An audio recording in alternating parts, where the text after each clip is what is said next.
పాముల గురించి వినగానే మీకేం గుర్తుకొస్తుంది? భయం కదా?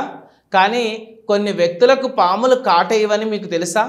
అవును, వీళ్ళను పాములు ఎప్పటికీ హర్ట్ చేయవు. ఎందుకో తెలిస్తే మీరు షాక్ అవుతారు. శివుణ్ణి భక్తిగా పూజించేవారు, శివుడు సర్పాల అధిపతి, ఆయన భక్తుల్ని పాములు కాటేయవని నమ్మకం.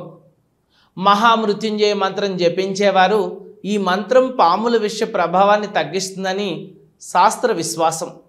ఇక కాలసర్ప దోషం లేని వారు జ్యోతిష్య శాస్త్రం ప్రకారం ఈ దోషం లేని వారికి పాముల ప్రభావం ఉండదు.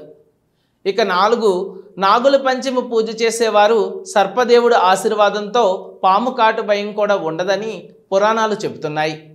ఇక 5వ విషయానికి వస్తే ఋషులు, యోగులు, ధ్యానస్తులు వీరి చుట్టూ పాములు తిరుగుతాయి కానీ ఏమీ చేయవు. ఎందుకంటే శాంతియుత శక్తి వాటిని నిలిపేస్తుందని, ఇంకా మిగిలిన మనం పాముల్ని పక్కదారి పట్టించాలంటే మంచి ఆచారాలు, విశ్వాసాలు పాటించడం ఉత్తమం. మీరు వీరిలో ఎవరో లేక మీరు ఇలా ఏదైనా అనుభవం ఉందా? కామెంట్లలో షేర్ చేయండి.